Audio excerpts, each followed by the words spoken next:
오늘 10월 3일은 우리나라 건국개념일인 개천절입니다. 그렇죠? 개천절, 이렇게 한자로 이렇게 쓰는데요. 우리나라 생일이죠. 근데 BC 2333년에 건국되었다고 해서 오늘로 4354번째 생일입니다. 그래서 우리가 반만년 역사다 뭐 이렇게 얘기를 하죠. 그런데 사실 이날에 우리나라가 건국됐다는 뭐 역사적인 사실은 없습니다. 마치 12월 25일이 예수가 태어난 날이 아니듯이 똑같습니다. 이렇게 그냥 추정할 뿐. 그럼 누가 왜 이날을 우리나라 생일로 정했고 또 하늘이 열린 절기다 이렇게 정했을까? 우리나라 생일을 하늘이 열린 절기잖아요. 개천절. 특별히 우리 기독교인들이 이날이 별로 유쾌하지 않은 이유가 있습니다. 우리나라 생일인데 왜 유쾌하지 않으냐면 이날이 지정된 계기가 당군을 숭배하는 대종교라고 아세요? 대종교. 그 대종교가 이 날과 연관이 있기 때문에. 대종교를 잠깐 보시면, 그러니까 우리가 이렇게 착각하기 쉬운 게 큰 종교다 이렇게 생각할 수 있는데 그 뜻이 아니고 대종을 모시는 종교예요. 대종이라는. 그 대종이 누군지 이제 보면 아시겠는데, 그래서 제가 빨간 걸로 해놓은 겁니다. 대종. 교주가 나철이라는 사람이에요. 나철이라는 사람이 처음 세웠습니다. 1909년에 세웠는데 단군을 숭배하면서 세운 종교예요. 그러니까 단군이 곧 대종이겠죠. 대종. 그런데 1909년이잖아요. 그 이듬해 1910년에 무슨 일이 있었죠? 1910년. 우리나라 진짜 국치일이잖아요. 국치일. 한일 합방이 있던 해. 1910년. 그죠? 그래서 이 상해 임시정부에서 이제 활동하던 우리나라 민족 지도자들이 민족의 정체성을 확립하기 위해서 나라의 건국일부터 좀 세워야 되겠다. 우리 정체성을 세우려면 언제 나라가 세워졌는지부터 알아야 되잖아요. 그거부터 바로 세워야 되겠다. 그렇게 막 그냥 고민을 하고 있었는데 마침 이 대종교에서 당군을 숭배하여 제천의식을 행하던 날이 10월 3일이었어요. 딱 1909년에 세웠잖아요. 근데 1910년에 한일합방이 됐고 이런 일이 벌어진 거예요. 이렇게 대종교가 세워진 때와 일제의 강점기가 시기적으로 아주 잘 맞아떨어지면서 10월 3일이 우리나라 건국기념일이 된 겁니다. 그런데 제가 지금 이 얘기를 하는 이유가 있어요. 이 재미있는 게 있는데 이 대종교의 교리가 기독교의 교리와 아주 비슷합니다. 어떻게 비슷해? 자, 우리 기독교의 삼위일체 이론이 있죠. 성부, 성자, 성령 하나님이 한 분 하나님이다. 이 삼위일체. 근데 대종교에 똑같은 게 있습니다. 삼신일체. 여기서 삼신은 환인, 환웅, 환검입니다. 환인은 우주, 인간, 만물을 주재하는 조화신이다. 이렇게 설명하는데 우리가 얘기하는 성부 하나님을 얘기하는 것 같고, 환웅은 인간 세상을 널리 구제하기 위해 백두산에서 내려온 교화신이다. 마치 우리 예수님 성자 하나님 같아. 그리고 환검은 BC 2333년 10월 3일에 민중들의 추대로 임금이 되어 배달나라를 최초로 세운 치화신이다. 이렇게 설명하는데 지금 우리와 함께 하시는 하나님, 꼭 성령 하나님 같은 거예요. 비슷해요, 아주. 대종교는 이 세 신, 환인, 환웅, 환검을 이렇게 정의합니다. 조화신 환인, 교화신 환웅, 치화신 환검은 객체적인 세 신이 아니다. 그러니까 따로따로 있는 세 신이 아니다. 하나의 신이 세 가지의 작용으로 나타난 삼신일체 하늘님, 하느님이다. 완전 똑같지 않습니까? 응? 우리도 그렇게 설명하잖아요. 성부, 성자, 성령이 객체적인 다른 존재가 아니다. 한 분 하나님이다. 이렇게 설명하는데 똑같아요. 똑같아. 하느님이 널리 인간을 이롭게 한다는 그 홍익인간. 그 뜻을 이 땅에 실현하고자 사람의 몸을 입고 백두산에 강림했다. 똑같죠? 사람의 몸을 입고. 예수님. 이날이 바로 하늘이 열린 개천절이다. 이렇게 설명을 하는 거예요. 우리 기독교 교리와 거의 똑같습니다. 거의. 뭐 성부, 성자, 성령 이 말만 다르죠. 환인, 환웅, 환검 이 말만 다르지 거의 똑같아요. 그러니까 기독교의 예수와 똑같은 존재가 당군이라는 겁니다. 당시 조선에 이미 기독교가 들어와 있었거든요. 저는 그래서 이 교리를 볼 때 정말 우리 기독교 교리를 답습해서 세운 종교가 아닌지 강한 의구심이 드는 거예요. 어떻게 이렇게 똑같을까? 아무튼 하늘을 열고 하나님이 내려오셔서 우리나라가 세워졌다. 그래서 개천절이거든요. 정말 비슷하죠. 하늘을 열고 하나님이 내려오셨다. 오늘 우리는 이건 신화거든요. 신화. 이런 뭐 당군은 정말 있었던 사람이 아니니까 신화적인 개념이잖아요. 또 곰이 뭐 사람이 되고 뭐 이런 게 있잖아요. 신화잖아요. 신화. 이런 신화적 개념이 아니라 실제로 하나님의 나라가 어떻게 세워지는지. 우리나라가 이렇게 세워졌다고 하는데 그건 신화고 하나님 나라가 어떻게 세워지는지 그 과정을 한번 살펴보려고 합니다. 하늘이 열리는 이 절기에 여러분에게도 하늘이 열리고 영안이 열리는 귀한 시간이 되시길 원합니다. 자, 오늘 첫 번째 구절이 이렇게 되어 있습니다. 이때에 예수께서 갈릴리로부터 요단강에 이르러 요한에게 세례를 받으려 하시니 이때가 언제냐면 세례 요한이 사람들에게 세례를 베풀 때입니다. 다른 사람에게 막 세례를 베풀고 있었어요. 그때 예수님께서 오셨다는 거예요. 그런데 일반 백성들에게 정성스럽게 세례를 막 베풀고 있던 요한이 바리새인들과 사두개인들이 그 세례 받는 장소로 오자 질책하는 장면이 있습니다. 그걸 먼저 한번 보겠습니다. 7절에 보면 요한이 많은 바리새인들과 사두개인들이 세례 베푸는 데로 오는 것을 보고 이르되 이 독사의 자식들아 누가 너희를 가르쳐 임박한 진노를 피하라 하더냐. 그러니까 바리새인들과 사두개인들이 누굽니까? 이 종교 지도자들이거든요. 종교 지도자들. 따라서 그들은 누구를 가르치는 자들이지 누구에게 가르침을 받는 자들이 아니에요. 그런데 지금 요한이 뭐라 그래요? 그들을 향해서 이 독사의 자식들아 누가 세례를 받으라고 가르쳐 주더냐? 이제 뭐 홀통을 치는 거죠. 그러니까 오늘날 종교 지도자는 누구냐? 목사. 오늘날 종교 지도자는 목사인데 목사 중에도 이런 독사의 자식들이 정말 많거든요. 목사라고 다 하나님의 종이 아니라 이 독사의 자식들이 정말 많아요. 그게 너무 걱정인데 이들은 당시의 지도자들보다 훨씬 더 못해요. 그러니까 오늘날 독사의 자식들은 이때 이 바리새인과 사두개인들보다도 못한 그런 존재죠.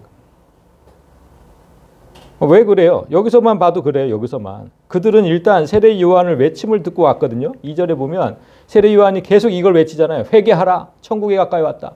이걸 계속 외쳐요. 이 소리를 듣고 온 거예요. 이제 곧 심판의 날이 가까이 왔으니까 회개해라. 회개해. 예수님 당장 내일 올 수도 있다.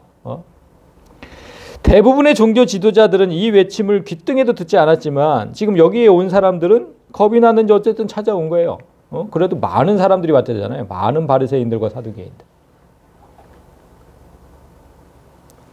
어쨌든 찾아왔어요. 겁이 났는지 어쨌는지. 그러니 오늘날 임박한 심판을 두려워하지 않는 목사들보다 이들이 훨씬 낫죠. 오늘날 이 독사의 자식들은 이 심판을 두려워하지도 않아요. 누가 두려워하면 그렇게 행동을 하겠습니까? 이들이 지금 여기 찾아온 이들이 훨씬 난 거죠. 근데도 지금 독사의 자식들이라고 하는 거죠. 그런데 왜 세례 요한이 독사의 자식들이라고 하냐면 일단 오기는 왔는데 회개를 하지 않았다는 거예요. 분명히 회개하라고 했는데 회개를 하지 않았다는 거 어디서 볼 수 있어요? 자, 그러므로 회개에 합당한 열매를 맺고 그러니까 심판을 받을까 두려워하면서도 회개는 하지 않았다는 거예요. 요한은 그들이 회개했는지 안 했는지 어떻게 알았을까요? 그들 겉모습만 보고 회개했는지 안 했는지 어떻게 알아요? 어떻게 알 수 있을까요? 이게 지금 여기 있잖아요. 회개에 합당한 열매. 열매가 없는 거예요. 열매가. 그러니까 회개에는 반드시 열매가 있는데 그 열매가 보이지 않는다. 권위를 앞세워서 가난한 자들을 압제하고 성전을 이용해서 재산을 축적하고 율법을 앞세워서 다른 사람은 정죄하면서 자신은 의인이라고 떠들어대는 그 모습이 그대로 있는데,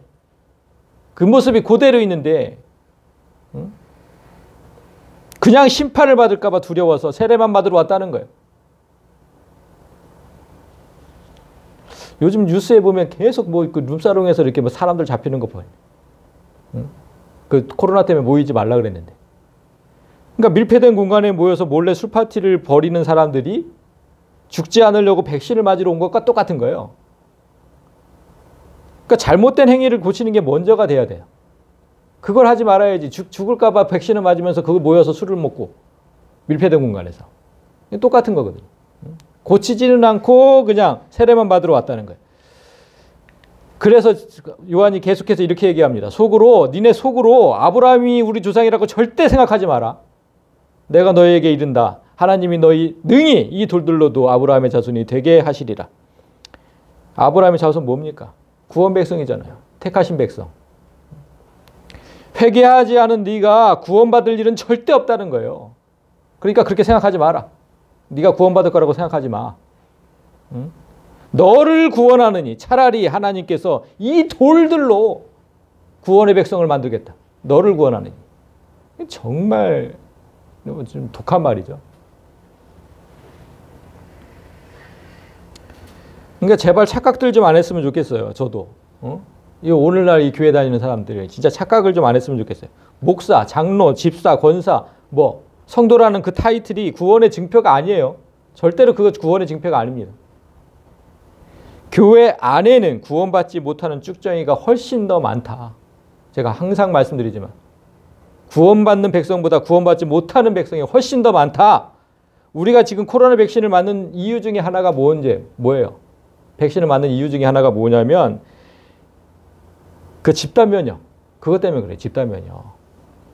그러니까 국민 전체의 70% 이상이 맞으면, 이 백신을 맞으면 집단 면역이 가능해진다. 이래서 지금 맞고 있는 거거든요. 그러니까 10명 중에 7명이 절대로 코로나에 걸리지 않는다. 이렇게 가정이 되면 나머지 3사람이 코로나에 걸렸다고 해도 더 이상 퍼지질 않잖아요. 이게 지금 코로나가 그렇게 돼서 코로나가 종식된다는 이론이거든요. 집단 면역이. 그러니까 7명만 더 이상 안 걸리면 된다. 3명은 안 맞아도 결국은 종식된다. 이겁니다. 그와 똑같이 교회도 만약에 70% 이상의 성도에게 예수의 피가 정상적으로 흐르고 있다면 절대로 교회가 썩지 않아요. 절대로 교회가 시끄러울 일이 없어요. 10명 중에 7명만 제대로 된 성도가 있다면 그런 교회에서 쭉정이들이 제 아무리 활개를 편다고 해도 언젠가는 반드시 종식이 됩니다. 그 교회는 시끄러울 일이 없어요. 퍼져나가지 않으니까 쭉정이들이. 그런데 그 7명이 없는 거예요. 지금 교회마다. 그 7명이. 하나님께서 소돔을 멸하실 때 의인 단 몇 명이 없어서 멸하셨어요? 10명이 없어서. 그 큰 도시에 딱 10명이 없어서 멸하셨어요. 그 사실을 잊지 말아야죠. 심판 날이 온다면 이 땅에 의인이 얼마나 없어서 심판의 날이 왔는지를 알아야죠. 절대로 교회에 구원받은 성도가 더 많다고 생각하면 그건 착각입니다.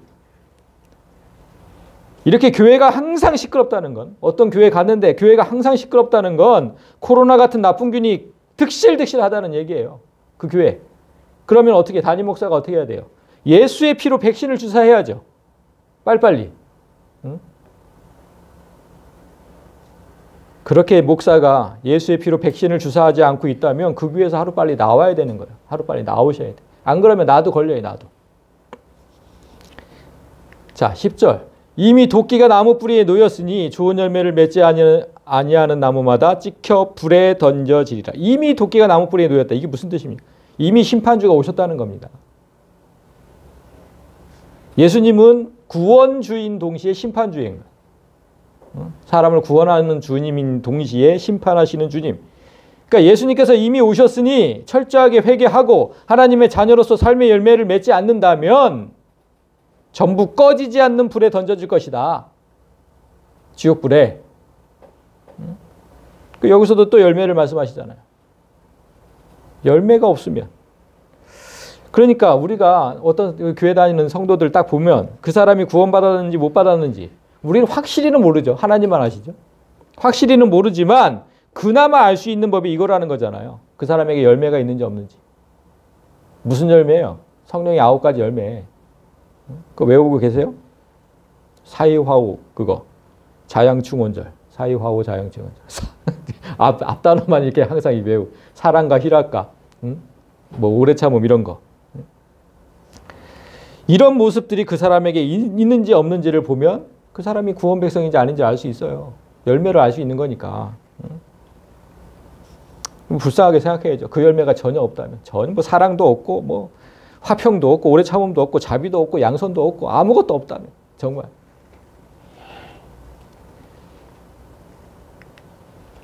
계속해서 나는 너희로 회개하기 위하여 물로 세례를 베풀거니와. 그래서 요한 자기는 이렇게 물로 세례를 베푸는데 내 뒤에 오시는 이는 나보다 능력이 많으셔서 나는 그의 신을 들기도 감당하지 못하겠노라.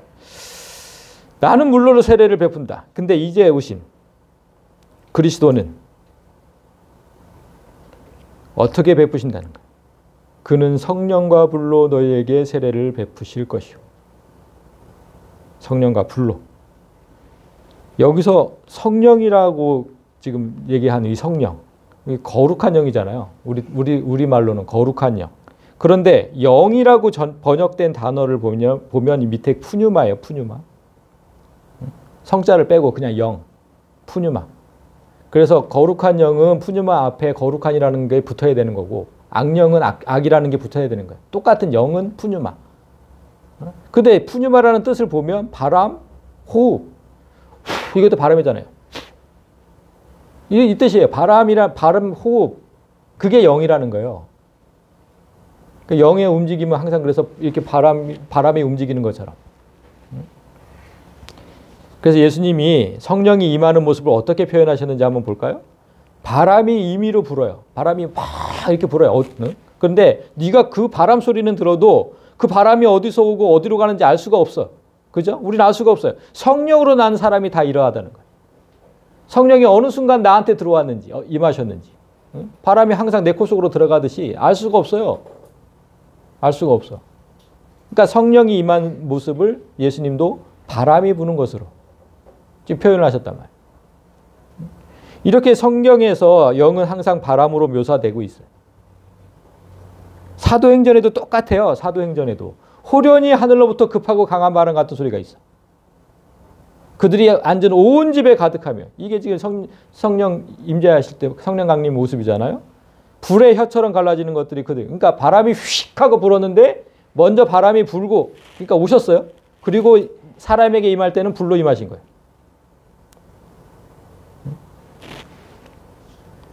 세례 요한이 지금 예수님이 무엇과 무엇으로 세례를 주신다고 했습니까?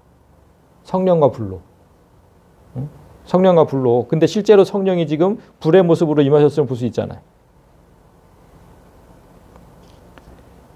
세례 요한이 딱 맞게 지금 정확하게 예언을 한 거죠. 이렇게 성령이 오시면 이렇게 사람에게 성령이 오시면 어떤 일이 일어나냐면 손에 키를 들고 자기의 타작마당을 정하게 하사 알곡은 곡간에 들이고 쭉정이는 꺼지지 않는 물에 태우시리라. 우리는 지금 성령시대에 살고 있잖아요. 이미 성령시대. 지금 이 본문의 제자들은 성령시대가 아니었지만 그들도 나중에 성령시대를 맞이했죠. 우리는 이미 성령시대에 살고 있어요. 따라서 이 심판은 언제라도 올 수 있어요. 당장 5분 후에라도 올 수 있는 거라고. 우리는 알 수가 없으니까. 그러니까 우리는 항상 종말의 때에 살고 있다 이렇게 표현을 하는 거예요. 그 1분후가 될지 5분후가 될지 알 수가 없다니까. 종말의 때가 맞는 거예요. 우리는 항상 종말의 때에 살고 있다. 레위기 제사법에서 우리의 죄를 전가한 동물을 하나님께 태워드렸잖아요. 그걸 번제라고 했잖아요. 번제. 태워서 드린다. 따라서 성령 세례는 분명히 내 죄를 불로 태우는 의식이거든요. 그 레위기 제사법에 따라서 성령 세례도 그래서 내 죄를 불로 태워야 되는 거예요. 이렇게 죄가 불로 태워진 의인은 그때처럼 의인처럼 살아야 되는데 죄가 없어졌으니까 의인이 됐으니까 의인처럼 살아야 되잖아요. 근데 그 의인의 열매가 없다면 어떻게 되는 거예요? 그 죄가 아직도 있다는 거잖아요. 그 쭉정이가 맞는 거예요. 쭉정이가. 이 쭉정이. 지옥불에 들어갈 쭉정이. 아직 죄가 그냥 있는 거예요. 성령의 불로 안 태워진 거라고. 그 증거라고. 그러니까 겉으로 보면 잘 구별이 안 돼요. 알곡과 쭉정이. 그 안에 알곡이 들었는지 없는지 겉으로 보면 알 수가 없어요. 그 안. 그러니까 그의 죄를 영원히 꺼지지 않는 불에 태우겠다는 거예요. 알곡이 없으면. 열매가 없으면. 어쨌든 이렇게 죄는 불에 태워야 하는데 이 땅에서 성령의 불로 태울 건지 아니면 사후에 죽은 후에 지옥불에서 태울 건지는 각자가 선택할 문제지.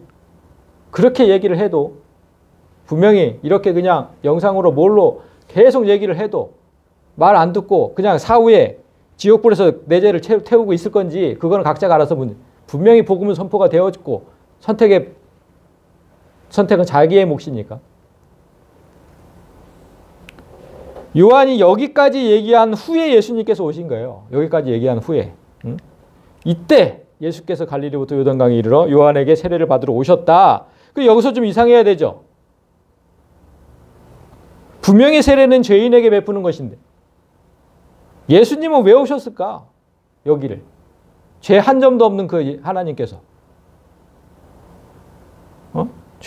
그렇잖아요. 세례는 죄인에게 베푸는 건데 여기 왜 오셨을까? 요한에게 세례를 받으려 하시니 이게 요한도 너무 이상한 거예요. 요한은 알고 있거든요. 예수님이 누군지. 왜 오셨습니까? 여기 죄인들만 오는 곳에. 그러니까 요한이 이렇게 묻죠. 요한이 말려 이르되 내가 당신에게서 세례를 받아야 할 터인데 당신이 왜 내게로 오십니까? 지금 이 모습이 너무 천부당만부당하다는 거예요. 내가 예수님이 주시는 그 불세례, 성령 세례를 받아야 하는데 왜 예수님께서 아무 효능도 없는 이 물세례를 받으러 오십니까? 지금 죄인에게 베푼다고 해서 그 물세례가 무슨 효능이 있는 거예요? 아니에요. 지금 요한은 아주 정확하게 말하고 있는 거예요. 아무 효능도 없는 이걸 왜 받으러 오십니까? 오늘날 목사가 물로 베푸는 세례는 죄를 없애는 의식이 아니에요. 사람은 그 누구도 죄를 없앨 수 없습니다. 사람은. 그런데 그걸 아무렇지도 않게 행하고 있는 것이 천주교죠. 천주교 가면 고해성사 하잖아요. 고해성사. 사람 누구 앞에서 죄를 고하고 사람 앞에서. 신부님 제가 이런 죄를 지었습니다. 그러면 신부가 뭐라 그래요? 너의 죄를 사하노라. 이건 진짜 악독한 죄인 거예요. 이건 정말 악독한 죄인 거예요. 사람은 절대로 죄를 사할 수 없다고 성경 전체에 기록되어져 있는데 도대체 그들은 왜 그 짓을 하고 있는지 알 수가 없어요. 우리의 죄를 없애는 일은 분명히 성령의 역사입니다. 성령. 따라서 목사는 세례받는 자에게 이런 교육을 충분히 해야 돼요. 내가 세례를 당신에게 줄 거지만 이건 죄를 없애는 의식이 아닙니다. 충분히 교육을 해야 된다고. 그가 받은 교육, 그래서 세례 이제 교육을 하잖아요, 교회마다. 기본적인 이제 성경 지식을 다 얘기를 해준다고. 그러면 그가 받은 교육 내용을 성경이 얘기한 대로 마음으로 믿고 입으로 시인하면 이걸 목사가 간파를 해야죠. 정말 건성으로 대답을 하는지, 진심으로 그게 고백을 하는지 간파를 해야 되겠죠. 마음으로 믿고 입으로 시인하면 그 성경 내용을 그때 세례를 베풀어야 되는 거예요. 그때 목사는. 근데 이 의식은 이미 성령께서 그의 죄를 씻겨주셨음을 전제하는 거예요. 내가 입으로 고백할 때 성령이 임하지 않으면 절대로 고백할 수 없다 그랬거든, 성경이. 성령이 임하지 않으면 절대로 고백할 수 없다. 예수를 주라고 할 수 없다. 그러니까 성령이 임했음을 이미 죄를 씻겨주셨음을 전제하고 목사가 하는 것은 단지 사람의 눈에 보이도록 의식을 거행하는 것뿐이에요. 그 사람들이 이미 죄가 씻겨진 성도들 앞에서 선포하는 것뿐이에요. 이 사람도 이제 우리의 가족이 되었다고, 하나님의 가족이 되었다고. 그것뿐이라고, 그것뿐. 따라서 물세례는 이 사람도 이제 하나님의 가족이 되었다는 그 불완전한 선포일 뿐이에요. 목사는 알 수가 없어요. 진짜 하나님의 가족인지 아닌지.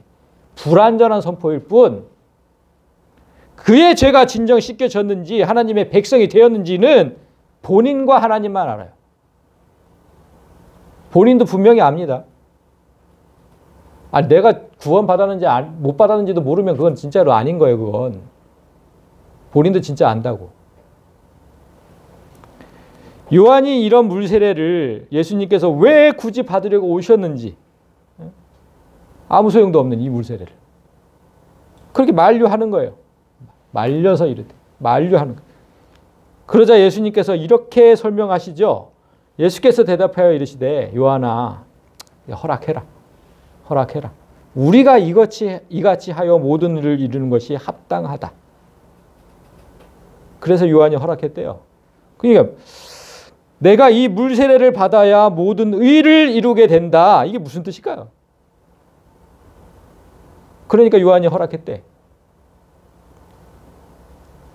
자, 다시 레위기로 가봅시다. 우리의 죄를 소에게 전가하고 뭐 이런 게 있었잖아요. 지금 그럼 예수님의 시대에 사는 우리는 우리의 죄를 누구에게? 예수님에게 전가해야 되는 거잖아요. 따라서 지금 예수님은 우리의 죄를 전가를 받고 죄인된 의식을 치르고자 하는 거예요. 응? 죄인들만 받는 세례잖아요. 한 점 죄도 없는 하나님께서 죄인들이 받는 세례를 받으심으로 이제 내가 너희 죄를 대신 짊어졌다는 사실을 알리는 거예요.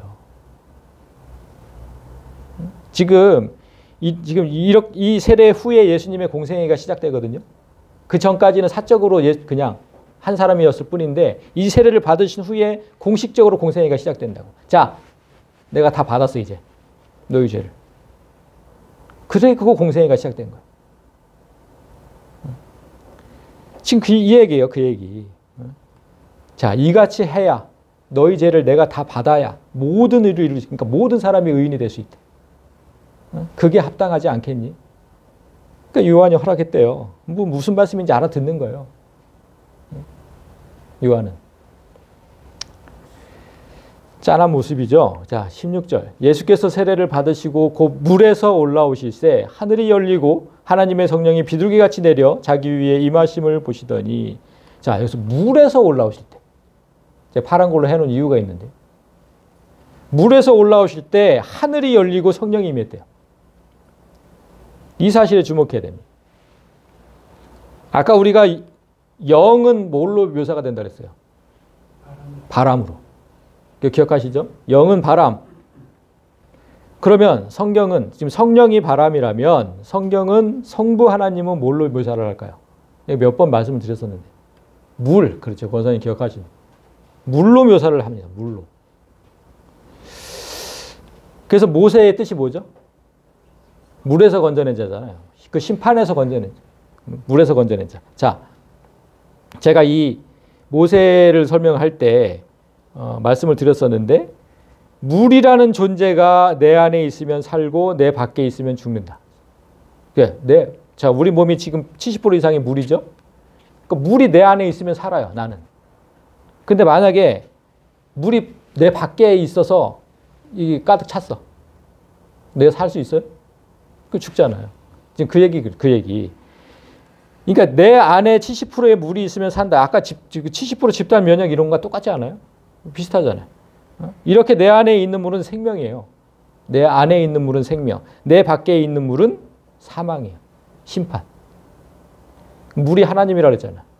내 안에 계신 하나님은 나를 생명으로 이끄는 하나님이지만 내 밖에 있는 하나님은 심판이라니까요. 그래서 세상 사람들이 다 심판의 대상이고.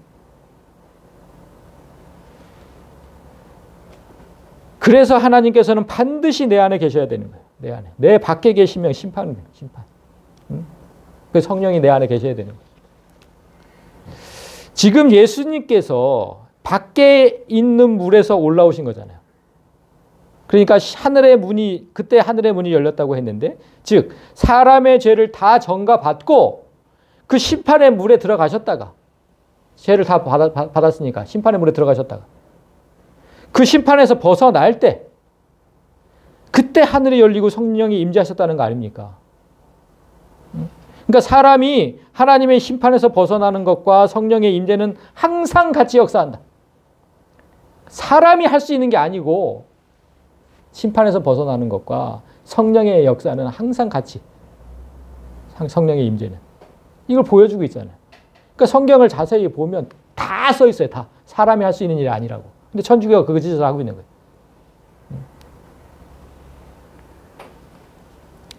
이렇게 심판에서 떠난 하나님의 사람이 되면 어떻게 돼요? 17절이죠. 하늘로부터 소리가 있어 말씀하시되 이는 내 사랑하는 아들이요 내 기뻐하는 자라. 이렇게 심판에서 딱 떠나게 되면 이 소리가 들린다고. 이 소리가 각 사람에게 다. 이 말씀을 공식적으로 듣게 돼요. 얼마나 감격스러워요. 공식적으로 이제 너는 하나님의 아들이야.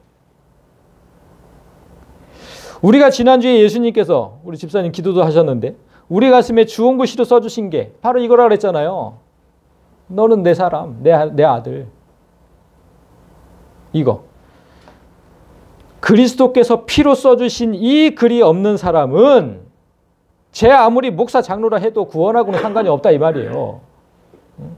가슴에 예수님께서 주홍글씨로 나는 하나님의 사람 이 글씨가 없으면 구원하고 상관이 없어요. 목사 아니라 목사 할아버지라도.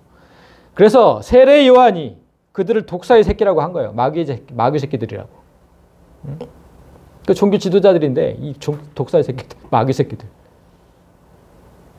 오늘날 더 많아 목사 중에 이때보다.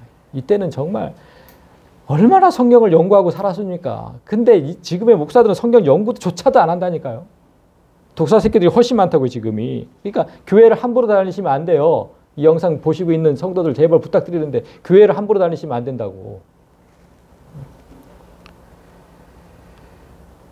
그런데 여러분, 우리도 처음에는 다 마귀의 자녀들이었잖아요. 그걸 성경이 이렇게 말씀하시잖아요. 전에는 우리도 다. 그 가운데서, 마귀 가운데서 우리 육체의 욕심을 따라 지내며 육체와 마음에 원하는 것을 하여 다른 이들과 똑같이 본질상 진노의 자녀. 우리도 다. 이게 지금 바울이 우리한테 얘기하는 거예요. 지금 저기 성도들한테. 여기서 지금 본질상이라고 했잖아요. 본질상. 이 본질이 뭔지를 알아야 돼요. 이 본질이 뭐냐면 피시스, 자연, 조건, 상태 이런 뜻인데 그래서 어떤 사물이 생겨나는 처음에 그 근원, 그 시작과 규원, 사람의 혈통 뭐 이런 걸 얘기를 해요. 이 단어가. 그 본질이. 그러니까 쉽게 얘기하면 제가 항상 몇 번을 설명을 했는데 본질이 뭐라고 설명할 때 물과 불로 설명을 했어요. 물의 본질이 뭐냐면 불이 여기서 막 타고 있을 때 물을 확 견져. 그럼 불이 꺼지죠. 그게 물의 본질이에요. 어쩔 수 없는 성질. 종이가 한 장 딱 있는데 불로 붙였어요. 그럼 타죠, 종이가. 그게 어쩔 수 없는 불의 성질이라고. 종이를 태우는. 이게 본질이라는 거. 어쩔 수 없는 성질. 처음부터 갖고 있는 그 성질. 본질. 그러니까 우리는 원래부터 우리 힘으로는 절대로 바꿀 수 없는 이게 본질. 본질상. 절대로 바꿀 수 없는 진노의 자녀였어요. 그러니까 심판의 대상. 지옥불에 갈 수밖에 없는. 그러니까 어떻게 됐다는 겁니까? 이렇게 됐었는데 이런 사람들이었는데 그 다음 절을 보면 긍휼이 풍성하신 하나님이 우리를 사랑하신 그 큰 사랑을 인하여 허물로 죽은 우리를 그리스도와 함께 살리셨다. 그리스도와 함께. 정말로 바뀔 수 없는 그 본질이 그리스도 때문에 바뀌었다는 거예요. 그러니까 말이 되냐고요. 종이에 불을 갖다 대도 더는 이제 안 타. 네? 아니 불에다가 물을 확 끼얹었는데 불이 안 꺼져. 그러면 그게 불이고 물이겠냐고요. 이런 일이 벌어졌다는 거예요. 이런 일이 지금 말도 안 되는 일이 벌어졌다는 거예요. 본질상 바꿀 수가 없는데 예수님 때문에 바뀌었다는 거예요.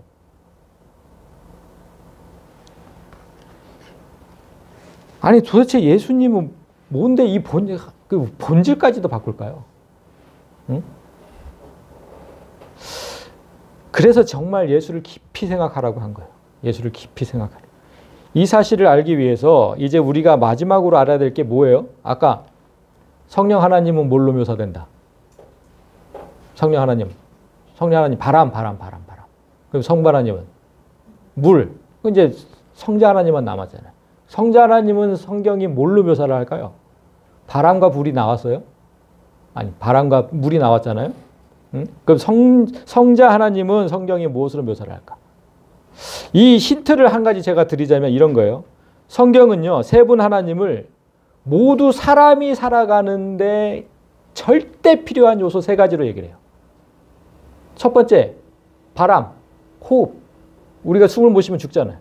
바로 죽잖아요. 숨 못 쉬면. 그리고 물이 부족하면 다 죽어요. 70% 이상이 떨어지면 다 죽는다고. 그러면 사람 중에 또 한 가지 뭐가 없으면 죽을까요? 네? 사람에게 불이 있어요? 아니, 그러니까 몸속에 뭐가 있어야 돼? 호흡을 하고 물이 있어야 되는데 피예요, 피. 피가 없으면 죽잖아요. 피 조금만 이렇게 과다 출혈하면 죽잖아. 그래서 요한복음 1장 4절에 이렇게 돼 있는 거죠. 그 안에, 그가 누구냐? 예수예요. 예수 안에 생명이 있었대요.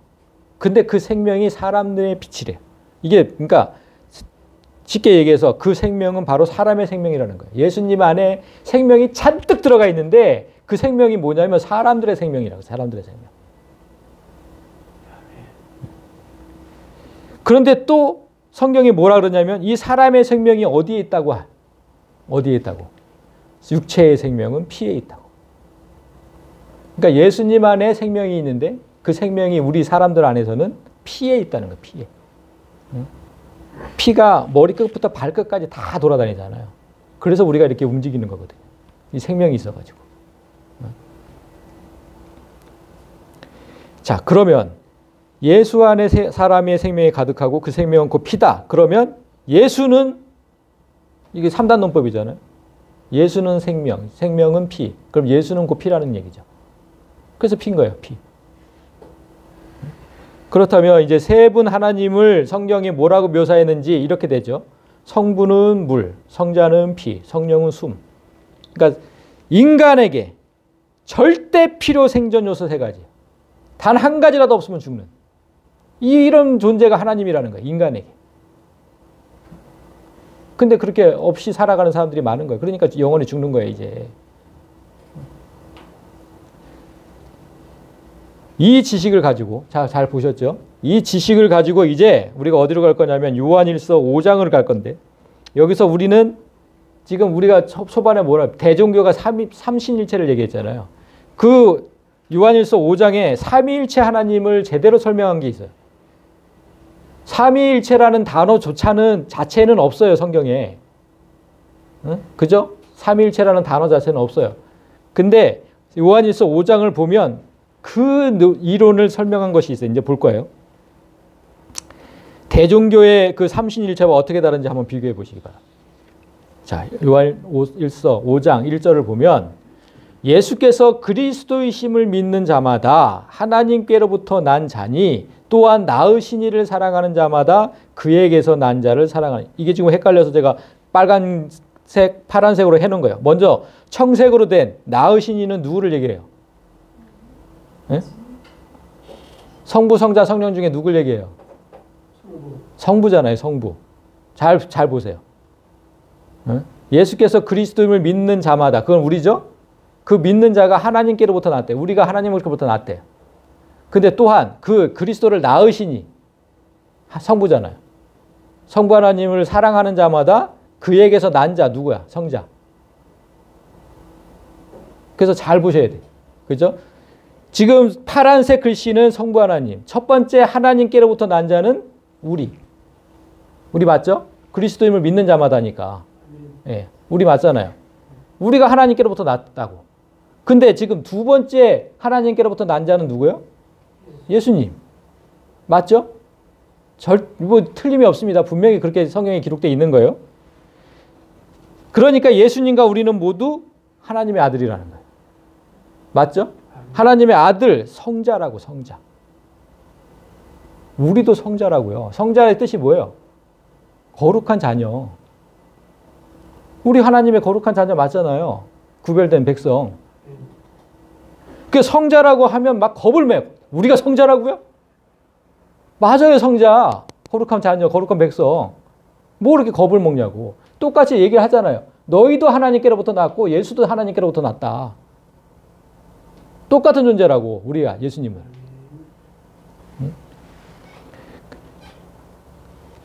그런데 우리가 성자가 되는 조건이 뭐라고 했어요? 성자가 되는 조건이 예수께서 그리스도임을 믿는 자.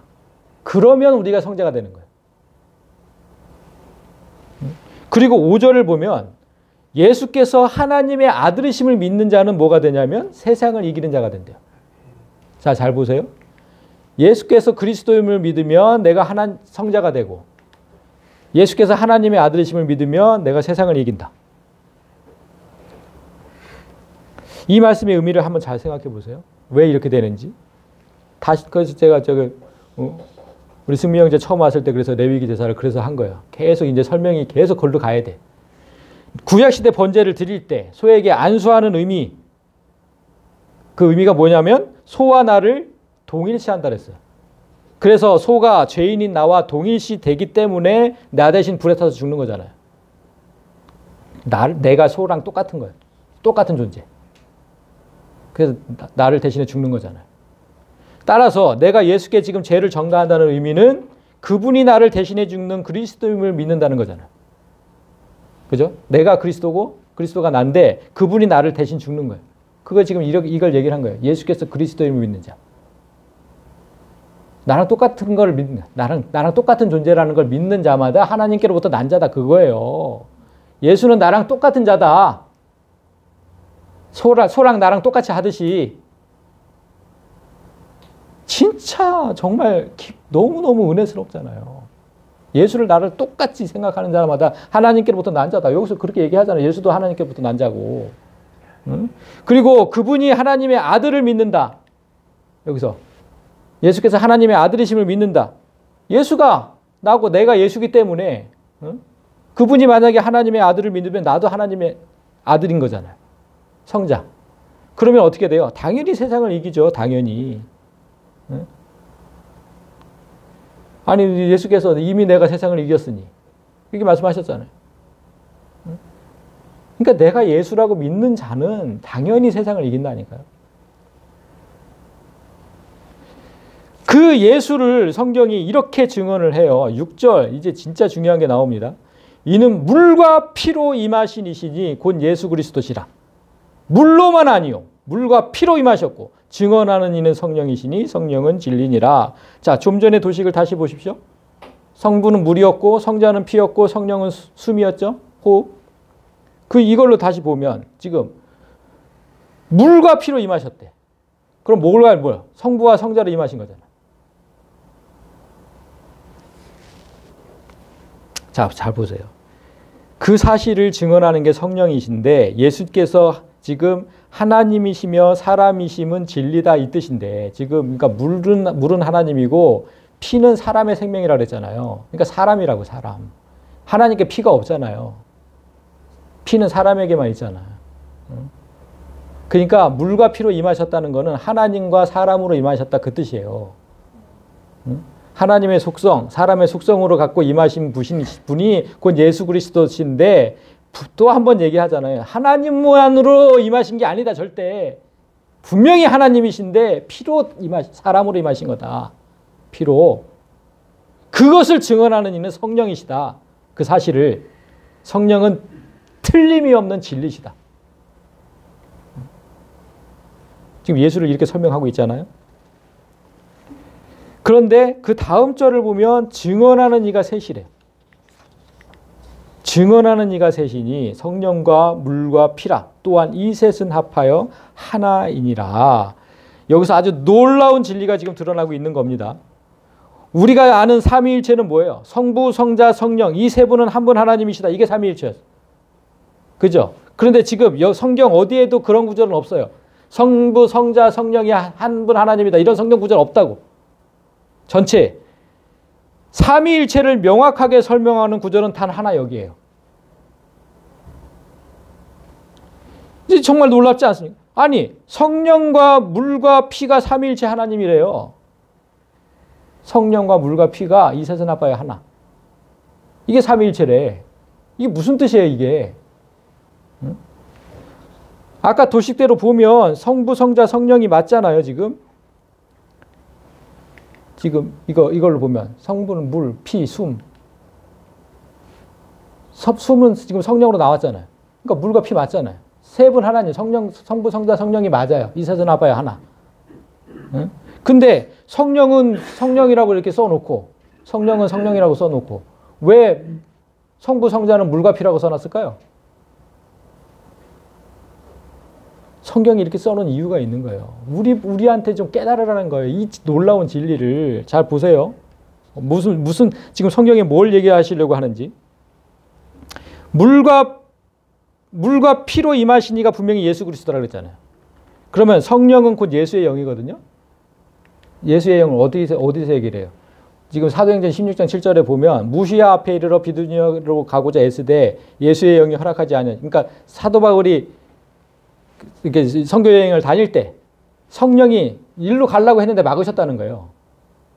그걸 성령을 지금 예수의 영으로 표현하고 있잖아요. 그러니까 성령은 분명히 예수의 영이 맞아요. 근데 예수는 뭘로 왔다고? 하나님과 사람으로. 그러므로 이 삼위일체는 하나님을 표현하는 의미이기도 해요. 한 분 하나님이다. 그래서 하나님을 표현하는 의미이기도 하지만 성령이 임한 사람을 표현하는 의미이기도 한 거예요. 이거는 지금 이거는요. 자 보세요. 성부 하나님이 낳은 존재죠. 우리. 아까 분명히 낳았다 그랬잖아요. 우리를. 성부 하나님이 낳은 존재. 그리고 성령 하나님으로 호흡하는 존재. 우리. 성령 하나님 여기 계시잖아요. 그리고 그런데 피가 있는 존재. 누구냐고 누구. 나라니까. 예수는 곧 나예요. 지금. 아까 지금 지금 물과 피로 오신 분이 예수님이야. 근데 성령은 예수의 영이야. 그럼 예수님이 다 예수님을 얘기하는 거잖아요. 근데 이게 다 나라니까요. 하나님으로부터 났고 피가 있고 성령으로 호흡하고 나랑 똑같잖아. 왜 성경이 물과 피로 뭐 이렇게 설명을 했는지를 아셔야 된다고. 이거를 그대로 얘기하는 게 지금 그러니까 예수님의 직접적으로 설명하신 게 요한복음 17절에 있는 거예요. 아버지여, 아버지께서 내 안에, 내가 아버지 안에 있는 것 같이 그들도, 우리잖아요. 그들도 다 하나가 되게, 삼위일체. 우리 안에 있게 하사. 성부 하나님, 성자 하나님이 딱 한 분 하나님인데 그들도 우리 안에 있게. 똑같아. 또 두 번째, 내게 주신 영광을 내가 그들에게 주었으니. 영광 나오면 뭘로 바꾸라 그랬어요? 존재. 그러니까 나라는, 성자라는 존재, 예수라는 존재, 그 존재를 내가 그들에게 주었대. 우리한테. 예수라는 존재를 우리한테 주셨다고.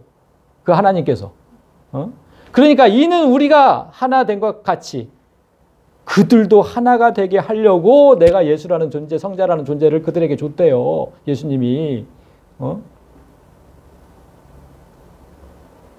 놀랍지 않습니까? 우리가 예수라니까요. 난 맨날 얘기를 해도 그렇게 다 겁먹지 마시고 내가 예수라고. 예수라는 존재를 줬대요. 자, 곧 내가 그들 안에 있고 아버지께서 내 안에 계셔. 이제 내가 그들 안에 있어. 예수가. 그리고 아버지께서 내 안에 계셔. 그러면 그냥 삼위일체죠. 그들로 온전함을 이뤄. 이제 완전히 온전하게 하나가 되게 해. 하나가 되게. 하나님과 하나가 되려면 우리가 온전해야 되잖아요. 죄 없어야 되잖아요. 지금 이 기도를 예수님께서 잡히시던 날 밤에, 우리가 성찬을 지금 행했는데 잡히시던 날 밤에 했다고. 이 기도를 반복해서 지금 하시잖아요. 계속해서 반복해서. 여기 내 안에 내가 아버지, 그들도 다 하나가 되게, 우리가 하나가 된 것까지 그들도 하나가 되게, 그들로 온전하면 하나가 되게. 지금 이 기도를 마지막으로 그냥 너무너무 간곡하게, 이것 때문에 오신 거예요. 예수님은 이 사역 때문에 우리를 하나님과 하나 되게 하는, 그 삼위일체 되게 하려고. 그러나 여기서 주의할 게 하나 있어요. 내가 자꾸 예수라고 하면 우리가 진짜 주의할 거. 내가 예수라고 할 때 정말 우리가 잊어먹지 말아야 될 거. 그게 뭐냐면 내가 성자라고 해서, 내가 예수라고 해서 그 본질까지 같진 않아요. 아까 우리 본질 얘기했잖아요. 어떻게 본질이 다르냐? 예수님의 본질은 원래 뭐예요? 하나님이세요. 하나님이 인간이 되신 거잖아요. 원래 본질이 하나님이라고, 그분은. 근데 우리의 본질은 뭐예요? 흙이에요, 흙. 우리의 본질은. 하나님을 흙으로 만드셨잖아요. 이 본질이 다른 거예요, 본질이. 그러니까 원래 하나님이신 분이 흙으로 만든 인간이 되신 거고, 우리는 원래 흙인 존재가 하나님이 된 거예요. 그러니까 예수님과 우리는 모두 신성과 인성을 함께 소유한 존재라는 점도 같아요. 나는 인간이면서 하나님의 영을 가졌잖아요. 예수님 똑같았다니까. 하나님의 영, 인간. 다 똑같아. 그런데 그 본질이 다른 거야. 본질이. 원래 하나님이셨던 분, 원래 흙이었던 나. 이걸 잊어버리면 안 돼. 내가 예수라고 하면 똑같은 존재가 아닌 거예요. 본질은 다른 거예요. 근데 그렇게 만들어주셨다는 거예요. 이 흙인 나를 하나님으로 만들어주셨다는 거예요. 이게 얼마나 큰 은혜냐고 이걸. 그래서 하나님이 미리 아신 자들, 미리 아신 자들을 또한 그 아들의 형상을 본받게, 예수를 본받게 하기 위해서, 예수처럼 되게 하기 위해서 미리 정하셨으니 이는 그로 많은 형제 중에서 맏아들이 되게 하려 하심이라. 예수를 지금 맏아들이라고 표현하는 이유가 뭐예요? 예수님이 첫 번째 성자가 되시고 우리가 그 다음부터 순서대로 성자가 되니까 맏아들이 됩니다. 똑같은 존재, 우리는 예수랑 똑같은 존재라고. 그러니까 우리가 성자가 되려면 반드시 예수가 먼저 있어야 되는 거야. 예수가 먼저 있어야 되는 거야. 예수가 있어야 그 형상대로, 지금 형상대로라고 하잖아. 그 예수가 있어야 되는 거예요. 그 형상대로 우리가 또 똑같이 예수가 되니까. 하나님의 아들이 되니까. 그래서 우리는 이제 예수의 존재로 하나님께 기도하게 된 거예요. 하나님께 기도. 자, 14절을 요한일서 5장. 요한일서 5장 14절을 보면 그를 향하여 우리가 가진 바 담대함이 이것이니 그의 뜻대로 무엇을 구하면 들으심이라. 하나님을 향해서 담대하게 된. 내가 예전에는 하나님 앞에 가지도 못했고 기도하지도 못했고 아무것도 못했어요. 근데 이제는 내가 담대하게 됐어. 그게 확신하게 됐다는 거예요. 자신감을 갖고. 그게 뭐냐면 내가 하나님의 뜻대로 무엇을 구하면 하나님께서 다 들으신다. 이제는 하나님의 뜻이 뭐야? 내가 예수가 되는 거예요. 내가 예수가 되는 거. 하나님이 지금 예수를 그렇게 보내신 거잖아요. 그래서 너와 내가 이제 다 똑같은 하나, 죄가 하나도 없는 의인으로서, 하나님의 아들로서, 뭐 이런 거 다 하나님의 뜻대로 그걸 구하면. 그러니까 내가 아직도 죄인이고 나는 아직도 하나님과 따로 떨어져 있고 하나님은 저기 하늘에 계시고 난 여기 이렇게 초라하게 살고 이렇게 생각하면 뭘 구하지를 말라는 거예요. 이렇게 생각하면. 그러면 3시간, 4시간 기도를 해도 소용이 없다는 그거는. 그래서 기도를 그렇게 뭘 알지도 못하고 하면 그냥 헛수고만 한다고 제가 얘기를 하는 거예요. 우리가 기도를 마친 후에 뭐라 그래요? 제일 마지막에. 예수님의 이름으로 기도합니다. 이름도 나오면 제가 분명히 존재로 바꾸라고 그랬어요. 응? 야, 내가 가서 내 이름 대면 돼. 나라자, 나. 응? 그러니까 예수의 존재로 기도한다는 뜻이라니까, 이게 하나님이 이렇게 다 만들어 주시고 예수로 만들어 놓고 이제 네가 예수로서 기도를 해라. 그러면 내가 들어준다는 거예요. 그러면 내가 기도도 들어준다. 그러니까 나와 예수가 다른 존재고 그 예수라는 존재를 통해서 아버지께 전달하고 뭐 이런 게 아니에요. 뭐 중보자 뭐 이런 얘기를 자꾸만 하니까 예수님을 통해서 아버지께 올라가고 이게 아니라고. 그 내가 예수를 되는 게 아버지의 뜻이라고. 그게 중보자의 깊은 의미예요. 그게 예수가 맏아들이 되는 게. 오늘 개천절을 맞이해서 이날을 제정한 그 대종교의 삼신일체와 우리 지금 삼위일체를 제가 구분을 하기 위해서 지금 이 말씀을 드리는 거예요. 나를 제외한 세 분의 신이 하나님이라고 해서 대종교는 나를 포함하지 않잖아요. 아까 뭐 환인, 환음, 환검. 그런데 우리 기독교의 삼위일체는 달라요. 나를 포함해서 삼위일체예요. 나를 포함해서. 삼위일체를 누구도 그렇게 설명하지 않아요. 어떤 책을 봐도 삼위일체를 그렇게 설명하지 않는다고. 그러니까 예수님 시대에 예수님을 돌로 치려고 했던 사람들처럼 저도 어떻게 보면 돌을 맞을 수도 있어요. 나를 포함해서 삼위일체라고 하면. 뭐 근데 다 자신 있어요. 성경을 가지고 누구든지 와가지고. 기독교는 그런 종교입니다. 그런 종교. 하나님은 하늘에 계시고 나는 땅에 있어서 전능한 신에게 계속 빌어야 하는. 그거는 그냥 새벽에 이거 하는 거라서 어머니들이 예전에 비나이다 비나이다 하는 거죠. 그거 종교랑 우리 기독교를 똑같이 만들면 안 된다. 아니 그냥 성도들이 앉아가지고 맨날 여기 앉아가지고 2시간 3시간씩 하나님 주십시오. 그냥 나는 여기 있고 하나님은 저기 있고. 이건 정말 예수 그리스도의 공로를 다 무너뜨리는 사단의 계략인 거예요. 그거 아닙니다. 담대하게. 아까 그랬죠. 담대하게. 내가 예수가 돼서 하나님의 아들로서 내가 하나님의 나라를 구하면서, 아니 내가 예수인데 세상의 것을 구하겠어요? 내가 예수인데 하나님 나라 것만 구하겠죠. 당연히 내가 그 나라의 주인이니까. 그래서 기도도 올바르게 되는 거예요. 그러면 내가 예수라고 생각하셔야 된다고. 내가 기독교는 그런 종교예요. 그런 종교. 내가 곧 예수가 되어 아들로서 담대하게 기도하는 그런 놀라운 진리를 가진 종교. 보이지 않는 하나님께서 나를 보이는 하나님으로 만들었다 그랬잖아요. 하나님의 형상으로 만드셨다는 의미가. 그 하나님께서 이 모든 만물의 주인으로 나를 삼고, 이게 성경에 다 기록된 거예요. 제가 얘기하는 게 아니고. 만물의 주인으로 나를 삼으셨다 기록되어 있다고요. 그리고 하나님 우편에 앉아 있다고 기록되어 있다니까. 내가 예수가 우편에 앉아 계신 것처럼 나도 똑같이 거기에 앉아 있다고 기록되어 있다고. 제가 시간이 없어서 다 써놓지는 못했는데 성경에 다 기록된 거를 제가 말씀드리는 거예요. 그렇게 영원토록 통치하도록 만드신 내가 그 예수 성자 맞다고요. 그래서 오늘 본문은 예수께서 심판에서 물에 나올 때 하늘이 열리고 성령이 비둘기같이 임했고 그때 그의 공생애가 시작됐다고 기록되고 있어요.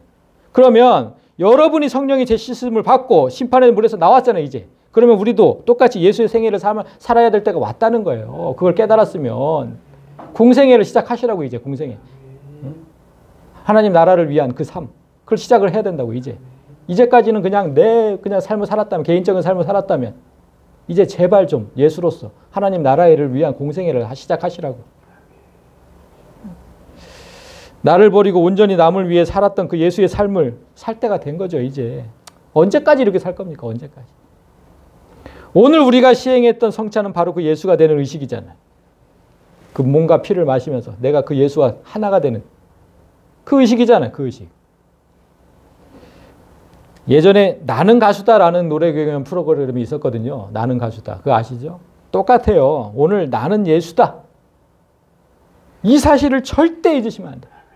하나님께서 그렇게 만들어주셨어요. 그 큰 사랑으로. 근데 어떻게 흙이 된 존재가 어떻게 하나님이 됩니까?